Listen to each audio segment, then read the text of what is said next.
A pleasure. Good evening to everyone here. I'm V. Lakshmi Iyer. So, I'm a Hindu and truly believe in Islam. I believe in Islam because I have got some proof from it. Selamat malam para hadirin di sini. Aku orang Hindu, aku sangat percaya pada Islam. Aku percaya pada Islam karena aku punya bukti darinya. So, when you said God is one, religion is one, let me take an example of three people, a Hindu, a Muslim and a Christian. Let me take them together, and if suppose their bodies are cut down, what oozes from their body? Jadi ketika kau berkata Tuhan itu satu, agama itu satu, aku akan mencontohkannya seperti tiga orang. Seorang Hindu, seorang Muslim, dan Kristen. Dan misalkan kumpulkan mereka bersama-sama dan misalkan tubuh mereka dipotong, apa yang keluar dari tubuh mereka? Only blood, and it's only blood, not the milk nor the water, it's only the blood. When you cut down, only the blood oozes. Why do we differentiate when we depart the body? The Muslims go with burying, and we Hindus, we go by lighting the fire. Hanya darah dan hanyalah darah, bukan susu, bukan air. Ini hanya darah. Ketika kau memotong, hanya darah yang keluar. Kenapa kita harus berbeda-beda dalam memakamkan jasad? Umat Muslim mengubur jasad, dan kami sebagai Hindu membakarnya.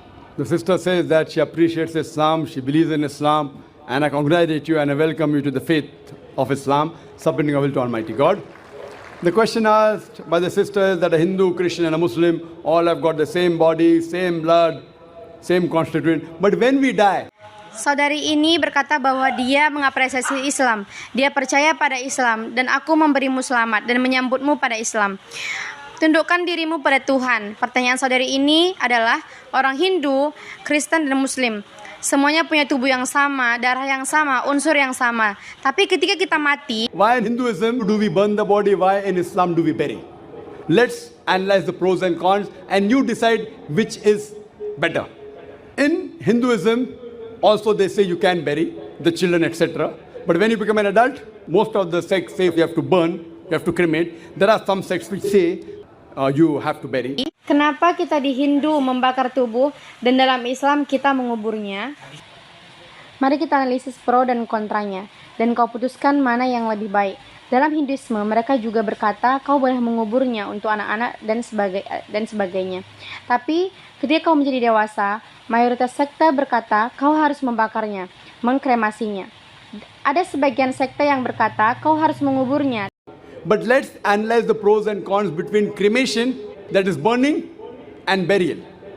If we analyze, in Islam, we have to bury. Why? Because today we have come to know that whatever constituents of the body is there, the earth, the soil, contains the same basic elements of the body in lesser or greater proportion. Tapi mari kita analisis pro dan kontranya di antara kremasi atau membakar dan mengubur.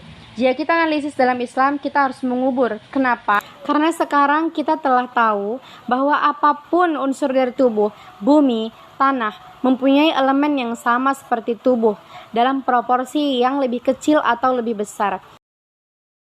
So from earth we come and to earth we return. Scientific. Comparison, point number 1. In cremation, we burn the body, there is pollution. In Islam, when we bury, the land becomes fertile. There's no pollution, there's no burning. Jadi dari tanah kita berasal, maka kepada tanahlah kita kembali secara ilmiah. Perbandingan pertama, dalam kremasi kita membakar tubuh dan menghasilkan polusi. Dalam Islam, ketika kita mengubur, tanah menjadi subur. Tidak ada polusi dan tidak ada pembakaran. Point number 2. When you burn, you chop down the trees. Greenery goes down. Environment is being uprooted. In Islam, when we bury, land becomes fertile, more trees grow. It becomes a manure. No chopping down of the trees. Better for the environment. You know, the government says, don't chop trees. If you don't chop trees, how will you burn the human body? Poin kedua, ketika kau membakar, kau menebang pepohonan, penghijauan pun menurun dan lingkungan semakin rusak. Dalam Islam, ketika kami mengubur, tanah menjadi subur, semakin banyak pohon yang tumbuh. Ini menjadi hijau Tidak perlu menebang pohon, lebih baik bagi lingkungan.